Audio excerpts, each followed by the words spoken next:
बिस्मिल्लाहिर्रहमानिर्रहीम अस्सलाम वालेकुम वरहमतुल्लाहि वबरकातुहू। जे डियर स्टूडेंट, आज की जो वीडियो है बहुत ही इंपॉर्टेंट है। ये आपके टेंसेस के हवाले से, ऐसे बच्चे जिनके टेंसेस के हवाले से बहुत ज़्यादा प्रॉब्लम है, तो वो इंशाल्लाह सिर्फ एक वीडियो देखने से इंशाल्लाह उनके टेंसेस जो हैं वो कंप्लीट हो जाएंगे इंशाल्लाह। अच्छा, भी सबसे पहले बात कि अब आपको मैं जिस अंदाज में बता रहा हूँ ना, अगर आप इसको फॉलो कर लीजिए तो इंशाल्लाह एक वीडियो से आपके 12 के 12 टेंसेस जो है वो कंप्लीट हो जाएंगे।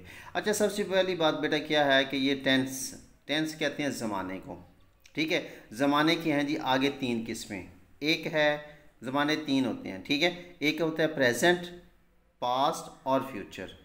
अब पास्ट माजी को, जैसा कि आपका बचपन, ठीक है, गुजरा हुआ। और दूसरा है प्रेजेंट, हाल मौजूदा, जैसा कि आपकी जवानी। एंड फ्यूचर, मुस्तकबिल, जैसा कि आपका बुढ़ापा। बस तीनों चीज़ों को ज़हन नशीन कर लें, यानी कि ये आपका बचपन है, ये आपकी जवानी और ये आपका बुढ़ापा। अब जब भी बात होगी ना प्रेजेंट की, इसकी हमेशा जो पहचान सिर्फ प्रेजेंट जहाँ भी आएगा उसके आखिरी लफ्ज़ जो है, ये मैं आपको एक और बात बता दूँ कि फ़िक्रे के आखिरी लफ्ज़ से ज़माने की पहचान होती है। मसलन जी मैंने आपको बोला है जी बेटा, इसमें जो फ़िक्रे के आखिरी लफ्ज़ से ज़माने की पहचान होती है। मसलन वो स्कूल जाता है, तो इसका आखिरी लफ्ज़ क्या है? इसका मतलब क्या हो गया कि ये आपका प्रेजेंट का है। वो स्कूल जाता था, आखिरी लफ्ज़ क्या है? था। तो इसका मतलब है ये आपका माजी हो गया, ठीक है। इसको कहते हैं पास्ट, इसको कहते हैं प्रेजेंट। ओके हो गया। उसके बाद है वो स्कूल जाएगा, आखिरी लफ्ज़ क्या है? गा। इसका मतलब क्या हो गया? मुस्तकबिल, यानी कि फ्यूचर आपका। बात क्लियर होगी, समझ लगी आपको? यानी कि जो बच्चे ये कहते हैं कि हमें टेंसेस की समझ नहीं आती, तो बेटा सबसे पहली बात यह है कि आप फ़िक्रे को, कोई भी फ़िक्रा हो उसको आप देखें, उसका आखिरी लफ्ज़ को देखें, तो उसमें आपको ज़माने का पता चल जाएगा कि ज़माने कितने हैं जी, ये कौन से ज़माने का फ़िक्रा है, पहली बात। इसके बाद फॉर एग्ज़ाम्पल ये आपका हाथ है, ठीक है, जैसे आपको दिखाई दे रहा है जी। अब इसमें देखें, ये एक, यानी कि ये ऐसा समझिए ये फर्स्ट पार्ट है, ये उसके बाद इतना हिस्सा सेकंड पार्ट, और ये आखिर वाला थर्ड पार्ट हो गया। अब ये समझें कि ये आपका पास्ट है, ये प्रेजेंट है, ये फ्यूचर है। इसमें ये past present future, past present future, past present future, clear हो गया। और अगर हम इसको देखें ऐसे, तो ये indefinite, continuous, perfect, perfect continuous.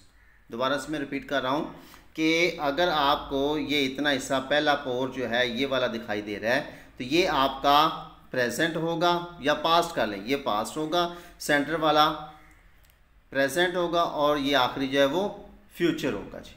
Past present future, और हर एक की 4 किस्में हैं, यानी कि ये इंडेफिनेट ऐसे कहें, यानी कि इसको अगर कहेंगे पास्ट इंडेफिनेट, और ये प्रेजेंट, और यूँ इंडेफिनेट, ये फ्यूचर इंडेफिनेट, ठीक है।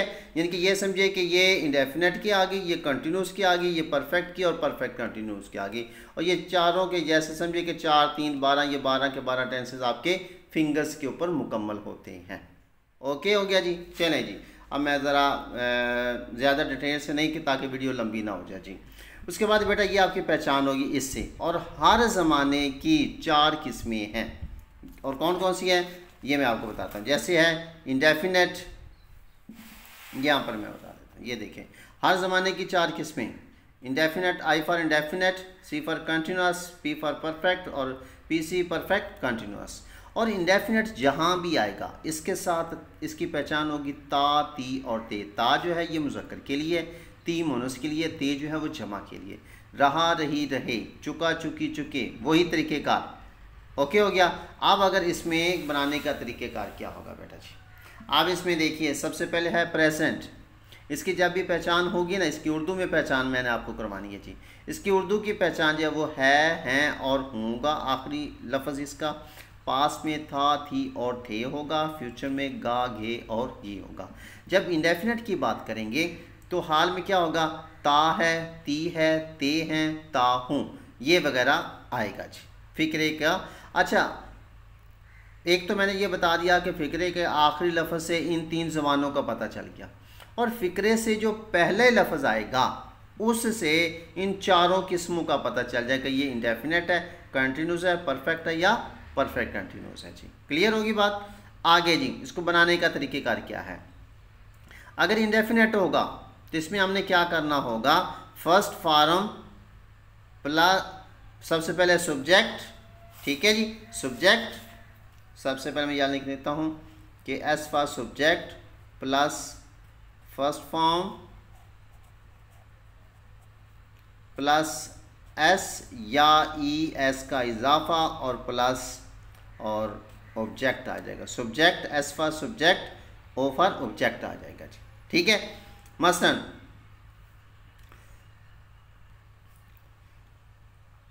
वो स्कूल जाता है, वो स्कूल जाता है, इसमें क्या करेंगे, ही पहली फॉर्म जो है वो गो, अब ई एस का इसके साथ इजाफा होगा, गोज़ टू स्कूल। ओके हो गया जी। अब अगर इसी पे मैं आप लोगों को बाकी भी समझा देता हूँ। ये तो हो गया सादा फिक्रा। इसी को अगर आपने मनफी बनाना हो और जिसके साथ ये ई एस का इजाफा होता है ना, अब देखें जैसे एक लफ्ज़ है डू,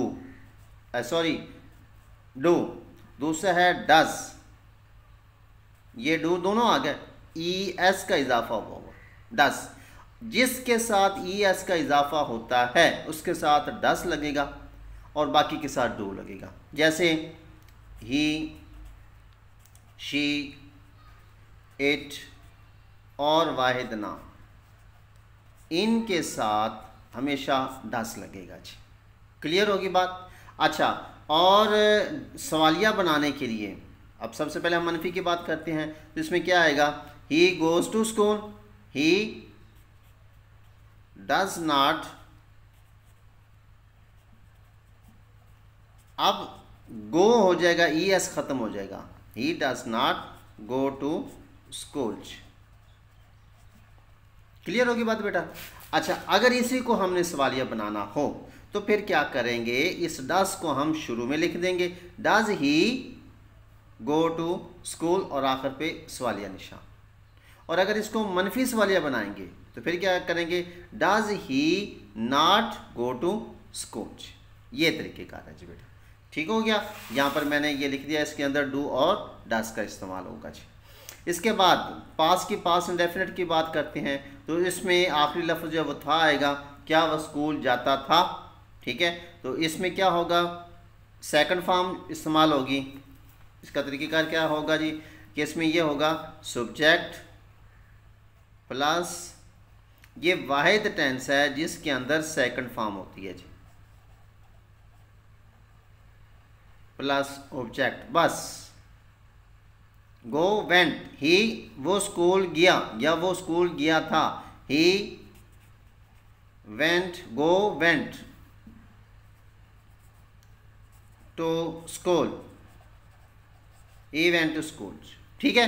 उसके बाद जब इसी को हमने मनफी बनाना होगा, ही, तो इसमें हम यूज़ करेंगे ही डिड नॉट,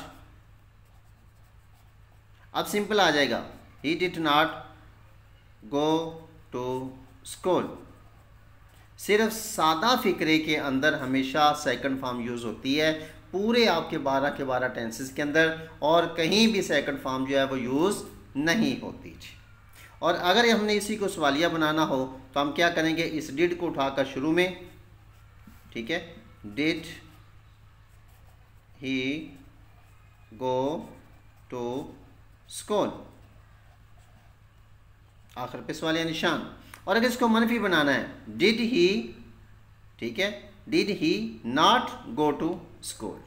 ओके होगी बात। इसके बाद देखिए जी फ्यूचर की बात करते हैं, तो फ्यूचर में क्या होगा, इसका आखिरी लफ्ज़ गा के गी होगा, इसमें हमने विल का इस्तेमाल होगा, he will go to school, ठीक है, he will not go to school, will he go to school, will he not go to school. Okay जी। इसके बाद आपका आ जाएगी जी कंटिन्यूस, उसमें क्या होगा जी, रहा, रही, रहे होगा, और इसकी पहचान जो होती है वो स्कूल जा रही है, रही है आपका प्रेजेंट होगा, रही इसकी पहचान कंटिन्यूस की होगी। इसमें इज़ एम आर का इस्तेमाल प्लस फोर्थ फॉर्म का मतलब ये हो गया कि पहली फॉर्म के साथ आई एन जी लगेगा जी। और उसी तरीके से और जब पास की बात होगी उसमें वाज और वर प्लस फोर्थ फॉर्म यानी कि पहली फॉर्म के साथ आई एन जी, और फ्यूचर में विल बी और विद फोर्थ फॉर्म। ओके हो गया जी। इसी तरीके से जब हम परफेक्ट की बात करेंगे तो इसमें हैज़ और हैव का इस्तेमाल होगा, और इसमें थर्ड फॉर्म इस्तेमाल होगी। वो स्कूल जा चुकी होगी या जा चुका, सॉरी वो स्कूल जा चुका है। He has gone to school, और जब पास्ट आएगा he had gone to school, उसमें इसकी करेंगे he will have gone to school। Okay जी, मैंने एक एक फिक्रा आपको बता दिया, बाकी आप प्रैक्टिस कीजिएगा, इंशाल्लाह ये आप लोगों के लिए बहुत ही फ़ायदेमंद होगा जी। इसके लिए भाई ख़ास पहचान, इसका ये परफेक्ट के साथ भी इसकी पहचान होती है उर्दू में और कंटिन्यूस के साथ भी, लेकिन बेटा ख़ास पहचान इसमें क्या होगी परफेक्ट कंटिन्यूस की। इसमें ये मैं लिखते हैं ख़ास पहचान वक़्त का इजाफा होगा, यानी कि सुबह से, शाम से, दोपहर से, 2 घंटे से, 4 दिन से, ठीक है, 1965 से, यानी कि इस तरीके से वक़्त का जब इजाफा हो जाएगा किसी फ़िक्रे में भी वो पास परफेक्ट का फ़िक्रा हो जाएगा। जो उसको बनाने का तरीक़ाकार क्या होगा, अब प्रेजेंट होगा तो उसमें has, have plus been plus fourth form, ठीक है, आगे फिर सिंस एंड फॉर का यूज़ होगा जी। और अगर पास्ट होगा उसमें हैड, बिन और with four form since and for होगा जी। और अगर फ्यूचर होगा तो will have been with fourth form और आखिर पे सिंस एंड फॉर का इस्तेमाल होगा जी। तो उम्मीद है जी कि ये वीडियो आप लोगों के लिए काफ़ी हेल्पफुल होगी। अगर किसी बात की समझ ना आई हो तो आप मुझे व्हाट्सएप पे भी कॉल कर सकते हैं। मेरा जो व्हाट्सएप का नंबर है वो आपको स्क्रीन पर दिखाई दे रहा है, 0306740601। और अगर कोई ऑनलाइन क्लास लेना चाहता है तो उसमें भी हम व्हाट्सएप पे भी ऑनलाइन क्लासेस आपकी स्टार्ट हैं, और गूगल मीट पे भी हैं और जूम पे भी हैं। जो आपको आसानी लगे आप लोग क्लास ले सकते हैं। अगर किसी बात की समझ ना आई हो तो वो भी पूछ सकते हैं। तो मिलते हैं अगली वीडियो में, तब तक के लिए अपना ख्याल रखिए। अल्लाह हाफिज़। और अगर आपको ये हमारी वीडियो अच्छी लगे तो अपने दोस्तों के साथ भी शेयर कीजिए।